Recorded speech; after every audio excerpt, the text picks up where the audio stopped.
katika Luka 18 na ule mstari wa 27, anasema yasiyowezekana kwa mwanadamu yanawezekana kwa Mungu. Inawezekana kuna watoto ulijaribu kuwashauri ulishindwa. Inawezekana kuna ndoa ulijaribu kushauri ukashindwa.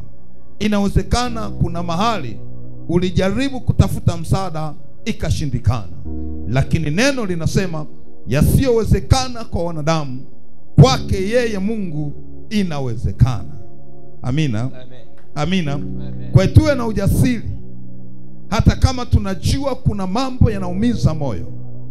Hata kama tunajua kuna mapito ni magumu ndani ya taifa letu, bado tu tuna ujasiri ya kwamba yasiyowezekana kwa wanadamu kwa Mungu yanawezekana. Inawezekana ndani ya taifa kuna watu wanajitahidi kuleta suluhu, lakini matokeo ni madogo kwa sababu ya juhudi zao na nguvu zao na ushawishi wao kutokukubalika mahali ambako wanapeleka hiyo suluhu. Lakini kwa kuwa yupo Mungu aliye zaidi ya hao, basi anasema kwake yeye inawezekana. Hata kama imeshindikana kwa miaka mingi kuona watoto wa kike wanafanywa vitu vya ukatili, lakini tukiomba tujue kabisa inawezekana mabinti kutembea kwa usalama.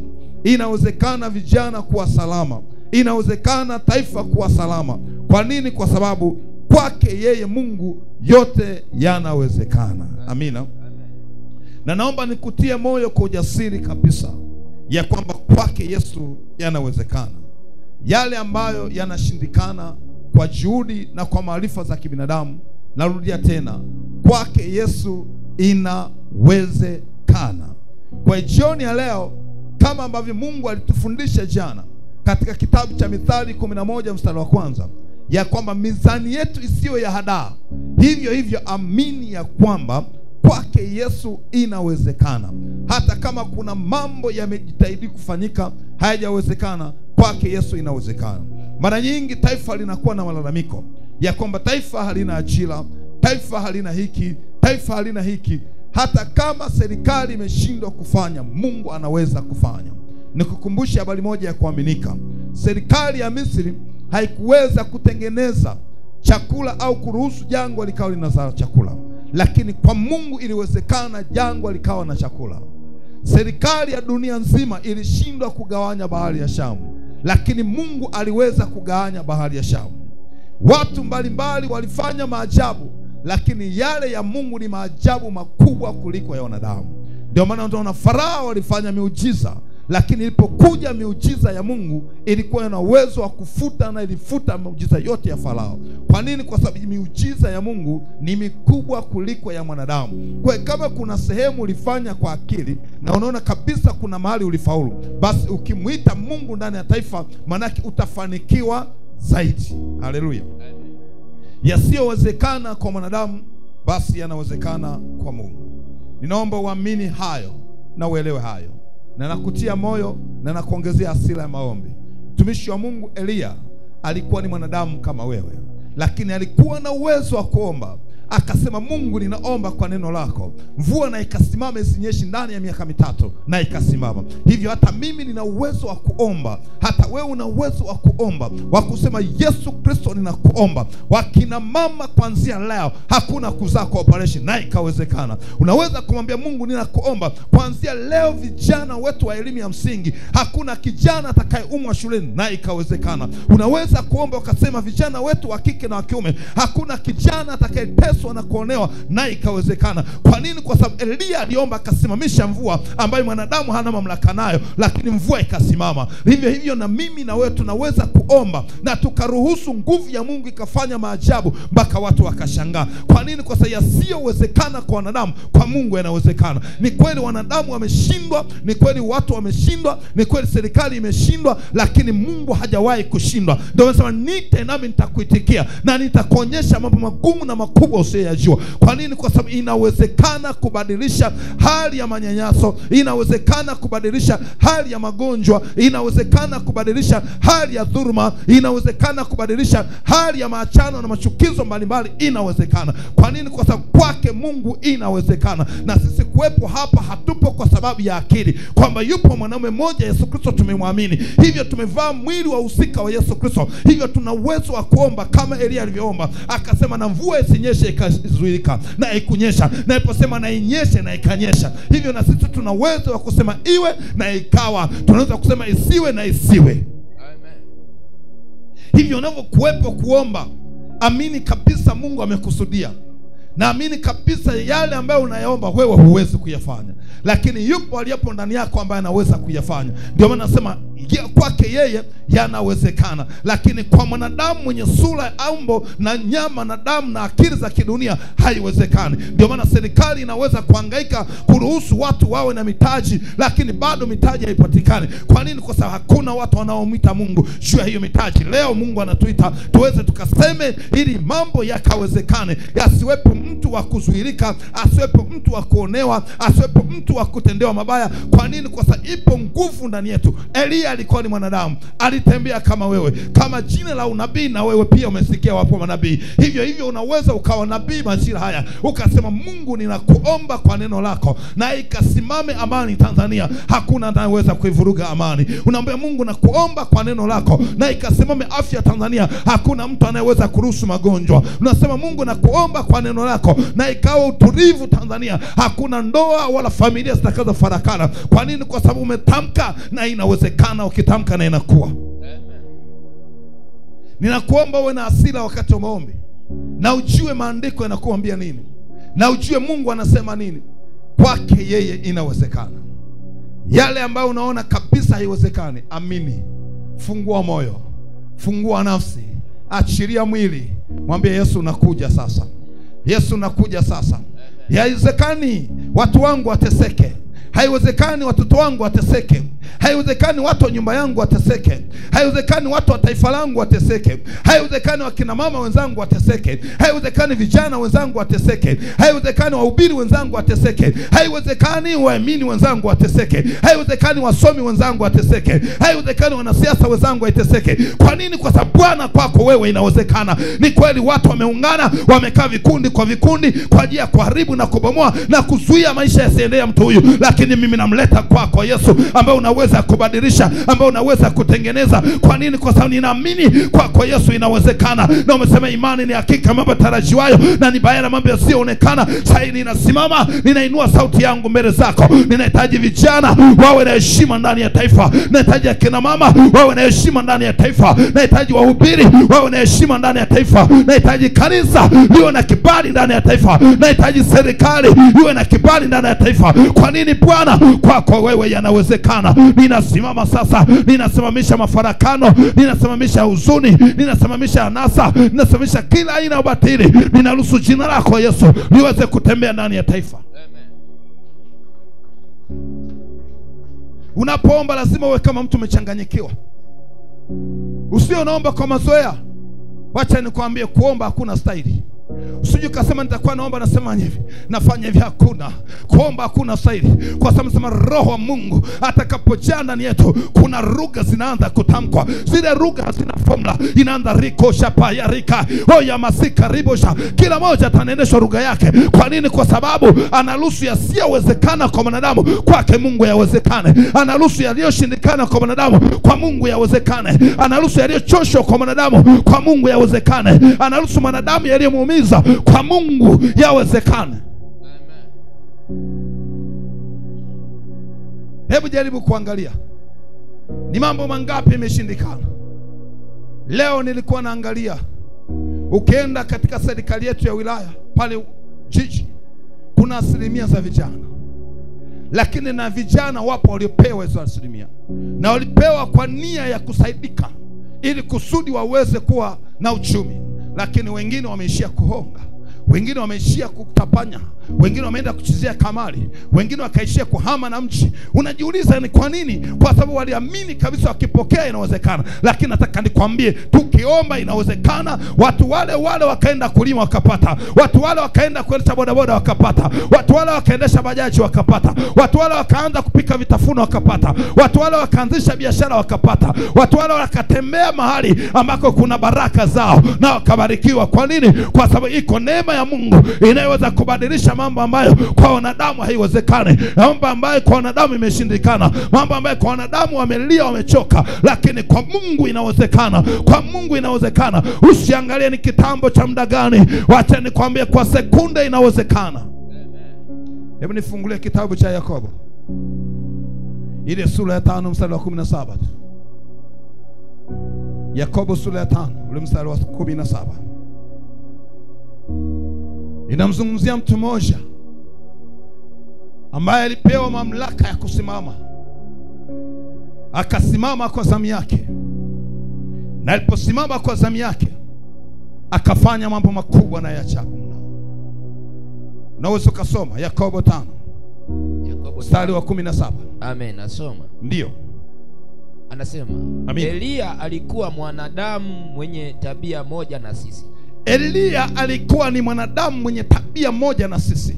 Akaomba kwa bidii mvua akaomba kwa bidii mvua ifanye nini? Inyeshe. Na mvua haikunyesha juu ya nchi.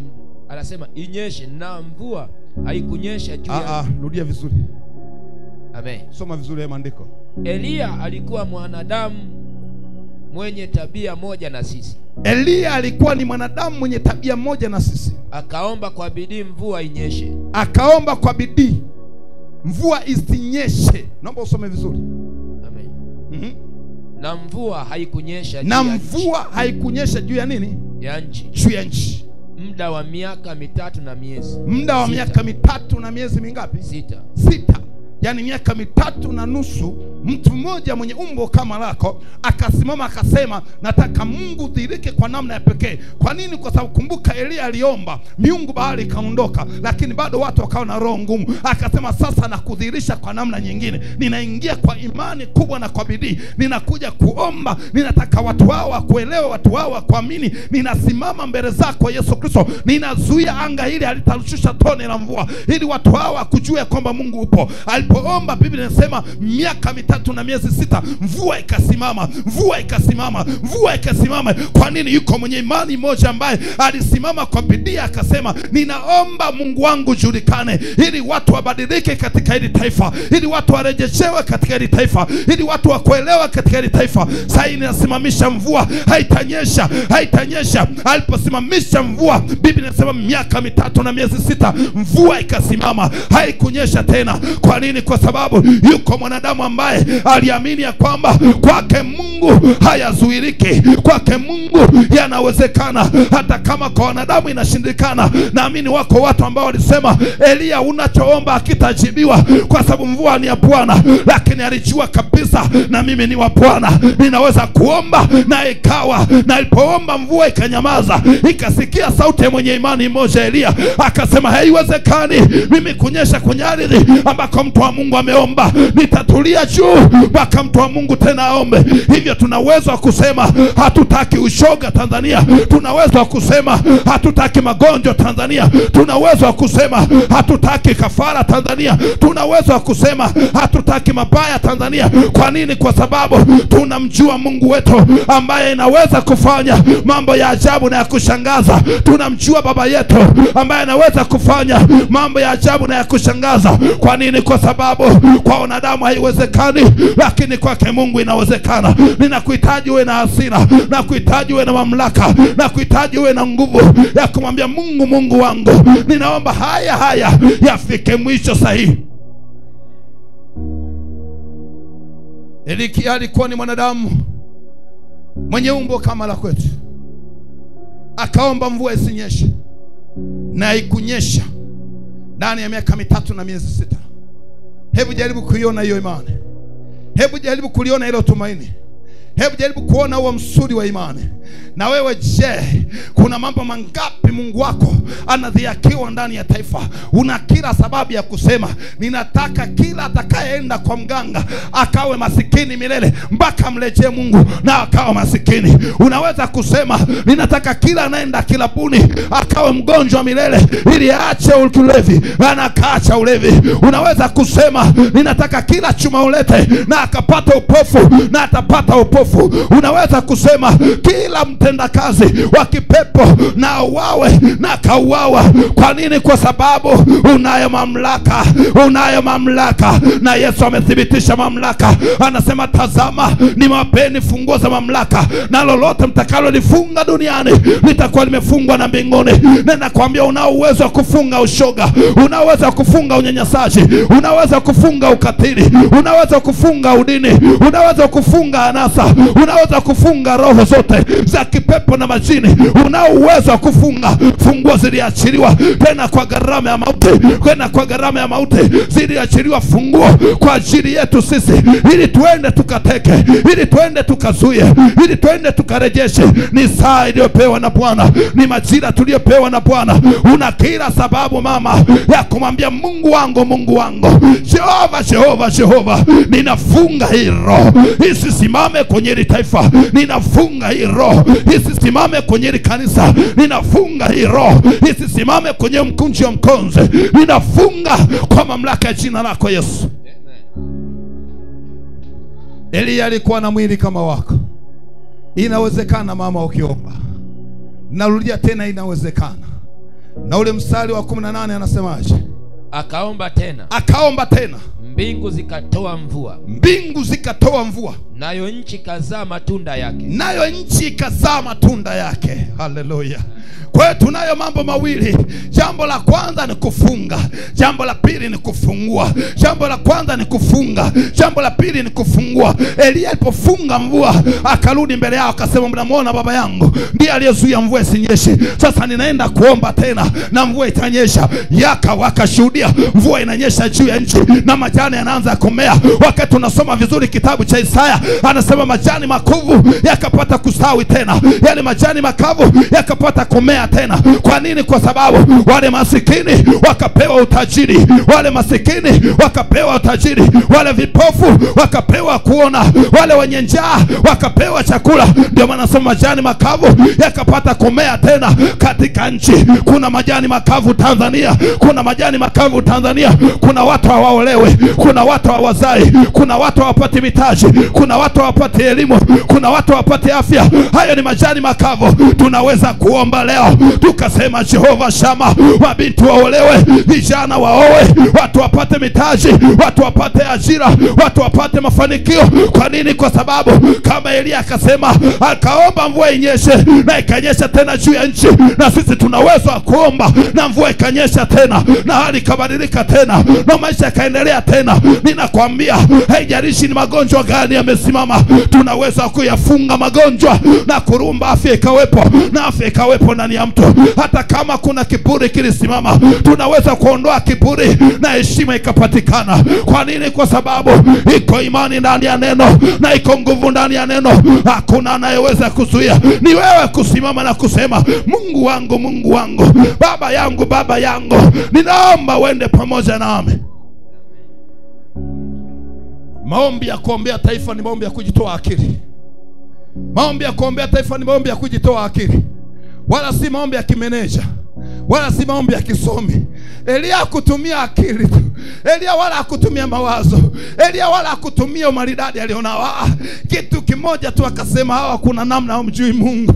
Yakobo yasiyowezekana kwa wanadamu, kwa Mungu yanawezekana. Wacha niwaonyeshe leo. Ninafunga mvua. Naamini kwamba Elia kata anatembea alikuwa anaongea kama kichaa, mvua usinyeshe, mvua usinyeshe. Watu wakamwona kama mlugaruga fulani, lakini kumbe ndani yake kuna nguvu ya imani imewekwa ndani yake kwa ajili ya kufunga yale ambayo wanadamu hawaamini, ili kusudi Mungu Mungu adhihirishwe. Mvua ikafungwa, mvua ikanyamazishwa, mvua ikanyamazishwa. Wakati Elia anatembea kwenye miji ile, anasema isinyeshe mvua, watu wakamcheka. Yamkini wengine walinyosheana vidole, angalia amechanganyikiwa. Nakwambia hatujachanganyikiwa, tunataka Mkonze iwe salama. Ninakwambia hatujachanganyikiwa, tunataka Dodoma iwe salama. Ninakwambia hatujachanganyikiwa, tunataka Tanzania iwe salama. Lazima Tanzania yote iende kwa Bwana, ikiwa na kibali cha familia, ikiwa na kibali cha ndoa, ikiwa na kibali cha biashara, ikiwa na kibali cha elimu, ikiwa na kibali cha karama, ikiwa na kibali cha uchumi. Peribosa, Tanzania itaenda. Hata kama kuna watu wanasema haiwezekani, Elia akasema inawezekana. Kama mnafikiri baba yangu hawezi kujibu, atajibu mara ya pili. Alipopiga magoti akaomba tena, mvua ikaanza kunyesha. Ninakwambia jioni ya leo, hata kama kuna mambo yalishindikana, kwa Mungu inawezekana. Hata kama kuna mambo likatia tamaa, kwa Mungu inawezekana. Wewe amini ya kwamba leo ni saa ya ufufuo. Leo ni saa ya ufufuo. Leo ni saa ya ufufuo. Yasiyowezekana kwa wanadamu, kwa Mungu yanawezekana. Kwa Mungu yanawezekana. Kwa Mungu yanawezekana. Na lazima tuombe hapa ili Mungu ajidhihirishe. Ninakwambia tutaomba.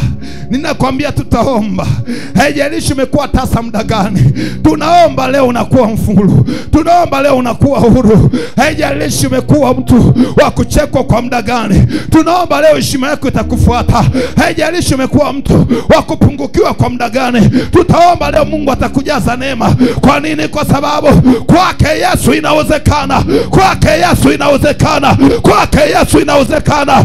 Uliyefungwa na majini unaweza kufunguliwa leo. Ninaamuru ufunguliwe kwa jina la Yesu. Ufunguliwe. Magonjwa ya kipepo ya kuachie kwa jina la Yesu. Ya kuachie, ya kuachie, ya kuachie, ya kuachie, ya kuachie, ya kuachie, ya kuachie, ya kuachie, ya kuachie. Nasema ya kuachie, ya achie, ya achie, ya achie, ya achie, ya achie, ya achie. Achia mwili wako, yayeyuke magonjwa, yayeyuke magonjwa kwa jina la Yesu.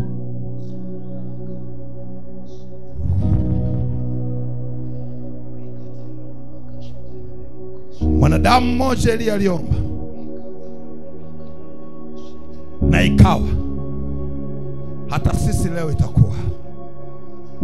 Hata wewe kwako leo itakuwa. Nasema itakuwa. Nasema itakuwa. Nasema itakuwa. Nasema itakuwa. Nasema itakuwa. Nakwambia kwa kutia hasira maombi, Yesu akawaambia wanafunzi wake, akasema hali hii haiwezekani kutoka isipokuwa kwa kuomba na kufunga. Katika Marko 9:29 anasema hali hii haiwezekani isipokuwa kwa kufunga na kuomba. Tumefunga kwa ajili ya taifa, itawezekana. Tunaomba kwa ajili ya taifa, itawezekana. Kubadilika taifa, itawezekana. Kubadilika kina mama, itawezekana. Wakairibosa, nasema itawezekana. Hatuwezi kuwa na kina mama wanaokimbia nyumba zao kwa sababu ya madeni. Hatuwezi kuwa na kina baba wanaokimbia familia zao kwa sababu ya umasikini. Hatuwezi kuwa na wazazi wanaokimbia watoto wao kwa sababu ya umasikini. Leo inawezekana. Hali hiyo itaondoka. Kwa maombi haya itaondoka. Wakina baba bora watakuwa Tanzania. Wakina mama bora watakuwa Tanzania. Nasema itakuwa Tanzania. Wakina baba bora watakuwa Tanzania. Wakina baba bora watakuwa Mkonze. Wakina baba bora watakuwa Dodoma. Wakina baba bora watakuwa Tanzania.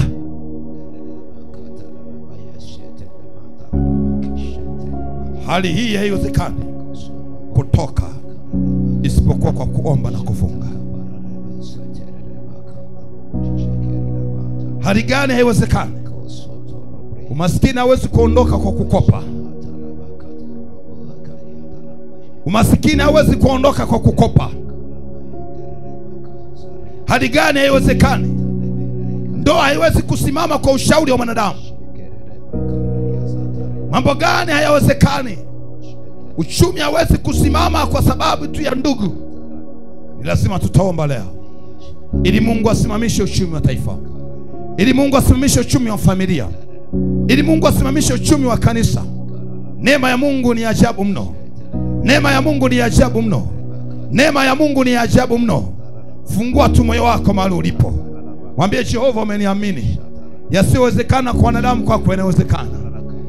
Kama Elia alivyokuwa na umbo kama langu, na mimi nasimama jioni ya leo. Na mimi nasimama jioni ya leo ili Bwana kufunga kila roho za ushoga Tanzania, kufunga kila roho za magonjwa Tanzania, kufunga kila roho za mateso Tanzania. Yesu, Yesu.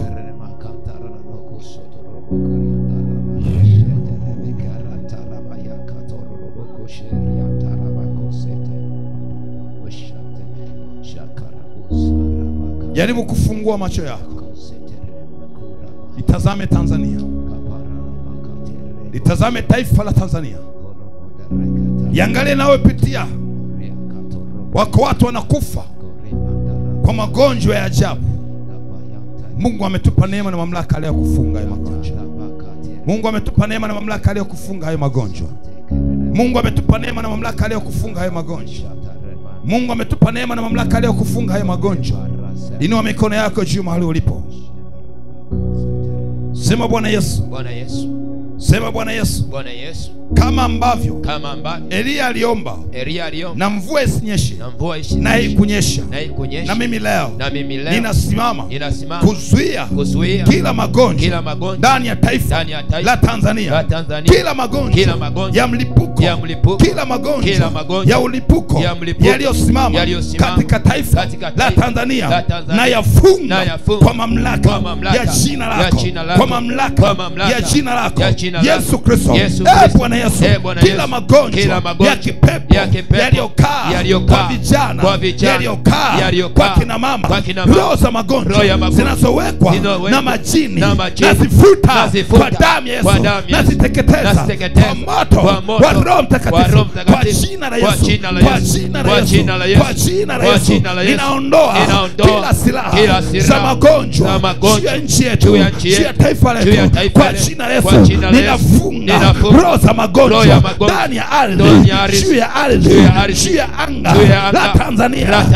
Yesu, mashariki iliyo na magonjwa naifunga, magharibi iliyo na magonjwa naifunga, kaskazini iliyo na magonjwa naifunga, kusini iliyo na magonjwa naifunga kwa damu ya Yesu, kwa damu ya Yesu, kwa damu ya Yesu, kwa damu ya Yesu, kwa damu ya Yesu, kwa damu ya Yesu.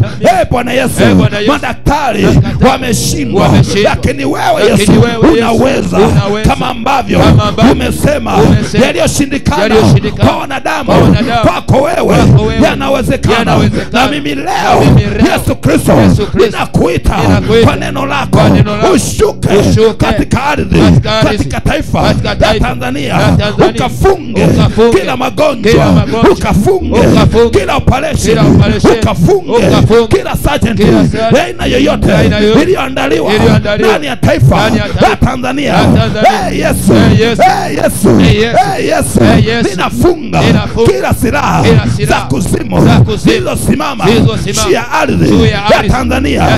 Yesu Kristo, yale mamlaka ulionipa ya ufunguo kwa ajili ya kufunga roho za unyang'anyi, ninafunga, ninafunga kwa jina Yesu.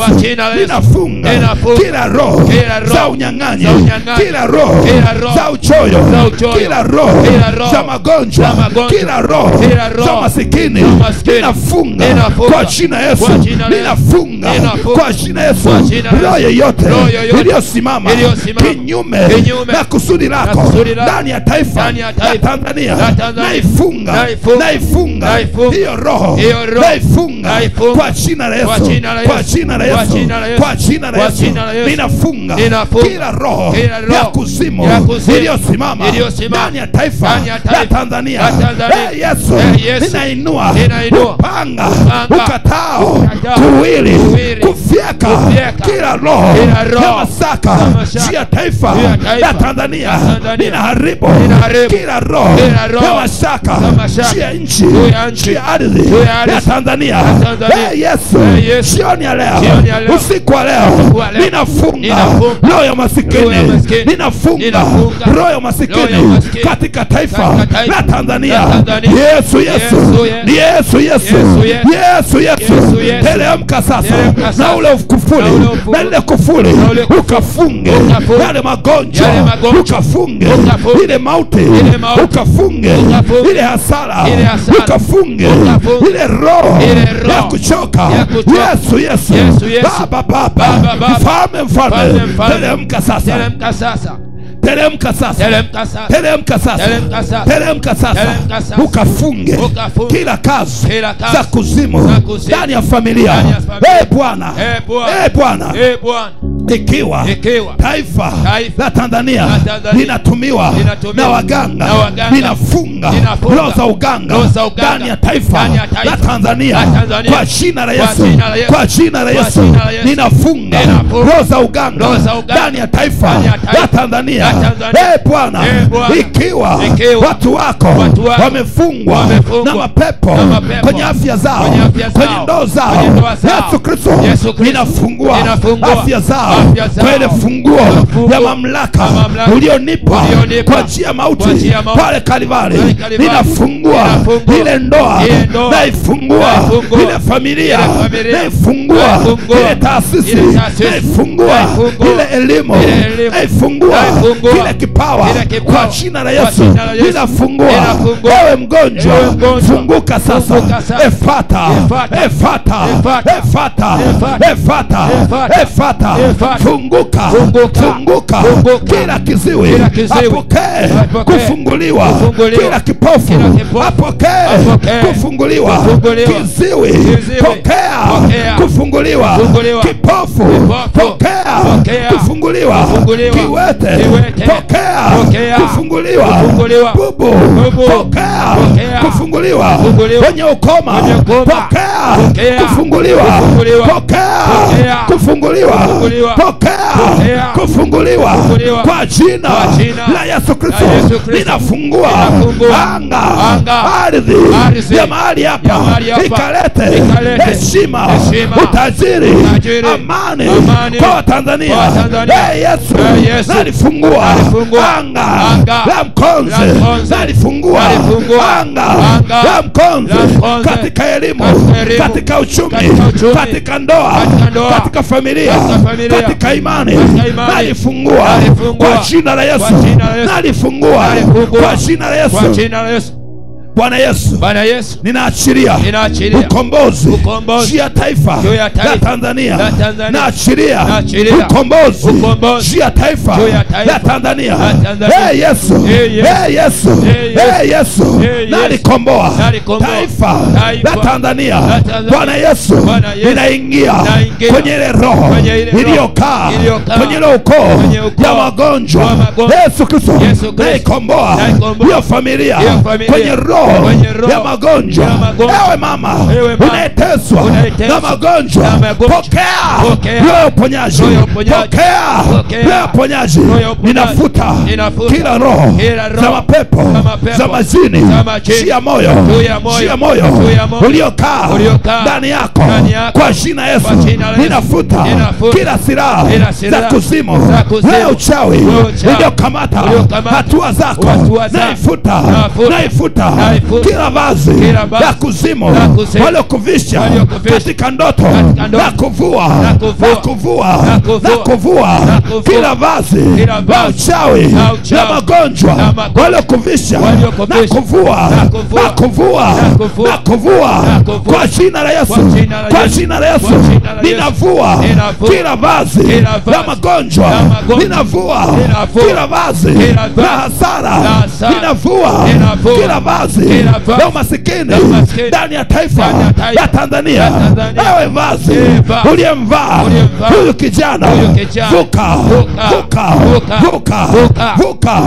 Ewe vazi uliyemvaa huyu mama, vuka. Ewe vazi uliyevaa huyu familia na kuvua, vuka kwa jina Yesu. Vazi lolote la umasikini, la magonjwa, kwa jina la Yesu nalivua ndani yako, nalivua ndani ya taifa, nalivua ndani yako kwa jina la Yesu.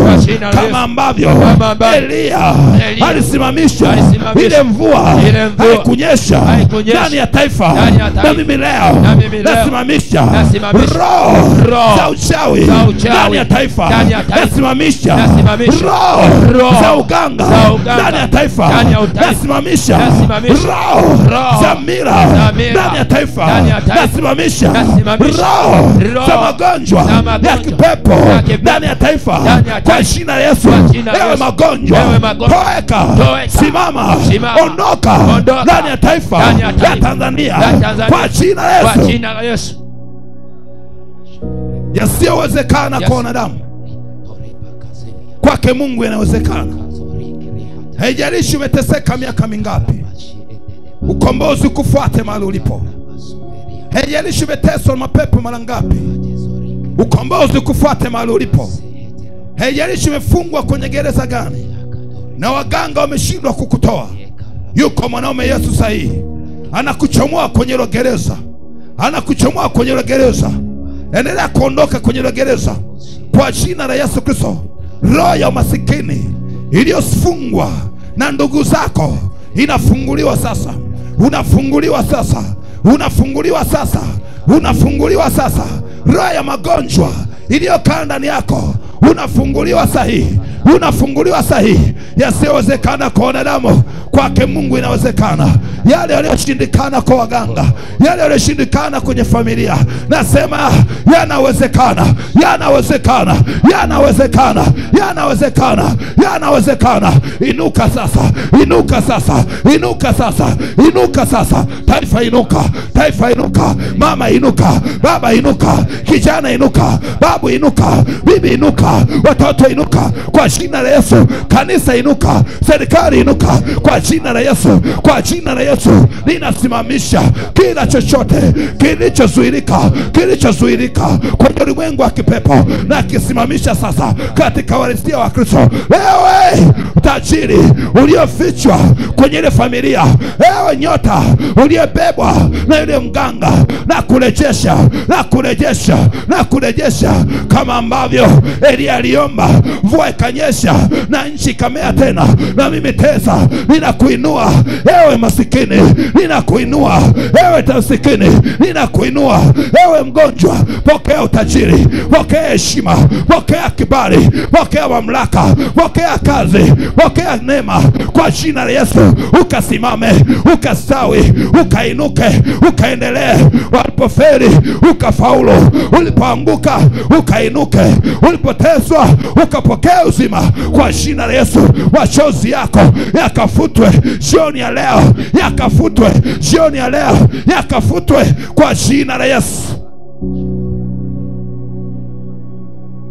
Inua mikono yako juu mahali popote unaposikia sauti. Sema, Bwana Yesu, kwa damu yako ninafungua malango ya baraka ndani ya taifa la Tanzania. Kwa jina lako ninafungua malango ya amani ndani ya taifa la Tanzania.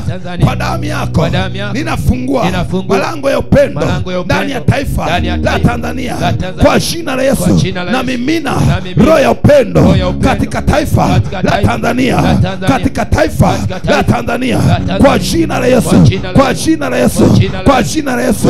Ninaamini kwako Yesu yamepokelewa, yamejibiwa kwa jina la Yesu, kwa jina la Yesu, kwa jina la Yesu, kwa jina la Yesu, kwa jina la Yesu, kwa jina la Yesu, ninaachilia ulinzi wote wa kimbingu ndani ya taifa la Tanzania. Ulinzi ukatawale ndani ya taifa la Tanzania. Jeshi la kiroho la Yesu Kristo likatawale ndani ya taifa la Tanzania. Bwana tawala. Yesu tawala kwenye hii nyumba, kwenye hili anga, kwenye hii familia. Tawala kwa jina la Yesu, kwa jina la Yesu, kwa jina la Yesu. Amen. Yasiyowezekana kwa wanadamu yawezekana kwa Mungu. Amini. Hakutakuwa na magonjwa ya kufisha kwa watu wanaotuzunguka Mkonze.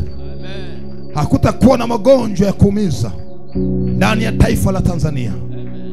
Tanzania imetangaza kuna magonjwa ya mlipuko yanaendelea. Sasa tunayafunga kwa mamlaka ya jina la Yesu. Hayataua watoto wetu, hayataua wazazi wetu, hayataua maisha yetu kwa jina la Yesu. Hayo magonjwa tunayafunga ndani ya taifa, kama ambavyo tulifunga COVID na sasa tunafunga ya magonjwa. Tunafunga ya magonjwa kama ambavyo tulifunga ile dengue na sasa tunafunga ya magonjwa kwa jina la Yesu. Tunafunga kwa jina la Yesu. Tunafunga kwa jina la Yesu. Tunafunga haya magonjwa katika anga la Dodoma, katika anga la Mkonze, katika anga la taifa la Tanzania. Tunafunga kwa watoto wetu, tunafunga kwa wake zetu, tunafunga kwa ume zetu, tunafunga kwa wapenzi wetu, tunafunga kwa walezi wetu, tunafunga kwa viongozi wetu, tunafunga kwa jina la Yesu. Magonjwa bye bye Tanzania.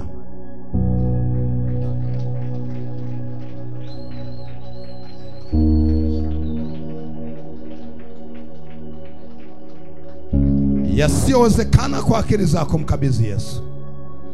Yaliyoshindikana kwa madaktari mkabidhi Yesu. Walioshindwa soma nyota na waganga mkabidhi Yesu. Yaliyoshindikana kwa malezi ya polisi mkabidhi Yesu. Yaliyoshindikana kwa marekebisho ya magereza mkabidhi Yesu. Yaliyoshindikana kwa malezi ya wazazi mkabidhi Yesu. Maana Bwana anasema yasiyowezekana kwa wanadamu kwake Yesu yanawezekana. Leo tunaamini yaliyoshindikana yanawezekana, yaliyozuilika yatawezekana, yaliyoibiwa yatawezekana, yaliyokataliwa yatawezekana, yaliyocheleweshwa yatawezekana, yaliyonafsishwa yatawezekana, yaliyobinafsishwa yatawezekana kwa jina lake Yesu. Amen. Baba, asante kwa neno, asante kwa utukufu wako, asante kwa kila jambo. Nalinua na kulitukuza jina lako kwa ajili ya kusanyiko hili ambalo Mungu ameona kuna kila sababu ya kuja mbele zako kulia kwa ajili ya taifa la Tanzania. Baba, ninaomba ukaende pamoja nasi tunavyotoka sasa, ukatukumbuke saa zote na majira yote, hata wale ambao Mungu wanafuatilia ibada hii wakiwa katika majumba yao na maeneo ya biashara. Baba, ukawa pamoja nao katika majumba yao, ukawa pamoja nao katika maeneo yao ya biashara na kazi. Yesu, usiwaache, usiwapungukie. Neema ikawafunike, baraka zikawajirie, mafuriko ya amani yakatembee ndani yao, nguvu ya marejesho ikatembee ndani yao, ulinzi na amani vikashuke ndani yao, patano la kweli likatembee ndani yao katika jina la Yesu. Baba, tunajikabidhi tena mikononi mwako. Tunapoinua hatua zetu za kurejea majumbani, tunahitaji mkono wako, tunahitaji neema yako, tunahitaji upendo wako, tunahitaji sauti yako, tunahitaji ulinzi wako. Maana Bwana umesema yasiyowezekana kwa wanadamu kwako Yesu yanawezekana. Tunaomba Yesu katulinde, maana wanadamu hawezi kutulinda. Tunaomba Yesu katupiganie, maana wanadamu hawezi kutupiganie. Damu yako Yesu ikatutawale na kutufunika, malaika wako akatutangulie, roho wako Bwana akaseme nasi zaidi juu ya maisha yetu ya kila siku ndani ya taifa la Tanzania. Asante Yesu kwa ajili ya binti huyu ambaye Mungu umetenda jambo juu yake. Asante Yesu kwa ajili ya mama huyu ambaye Mungu umetenda jambo juu yake. Asante Yesu kwa ajili ya kijana huyu huyu wa kiume ambaye Bwana umetenda jambo juu yake.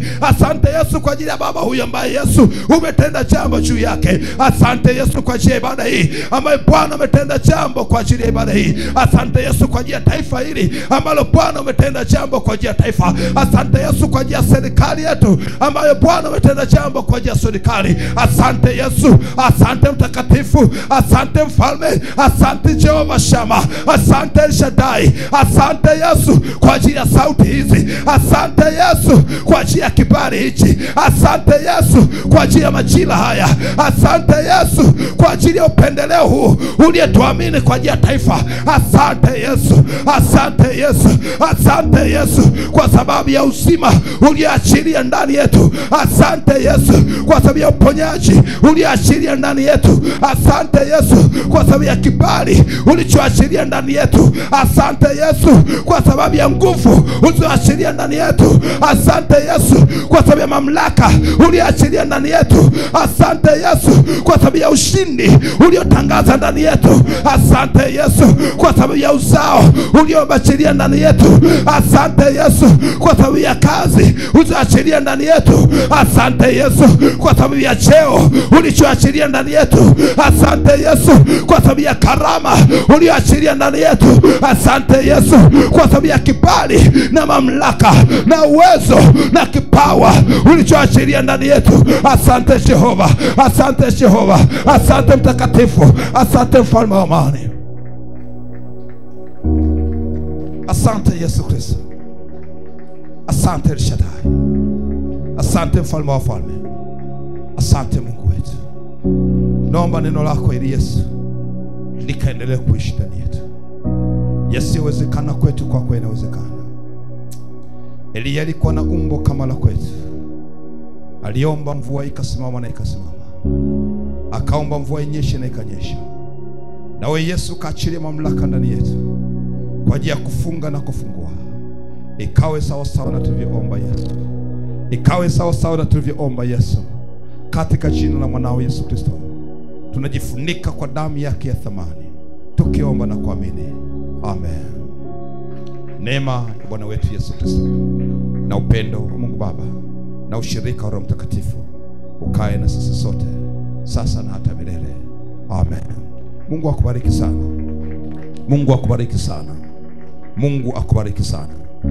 Mungu akubariki sana. Mungu akubariki sana. Tuonane kesho saa 1 kamili tena. Tunaendelea na maombi. Mwambie jirani yako usirudi nyuma, tusonge mbele. Mwambie jirani yako karibu katika maombi, tuombe pamoja. Na naomba tena TANESCO akakate umeme na kesho. Amen. Amen, ili watu wasikie neno. Barikiwe sana. Mungu awabariki.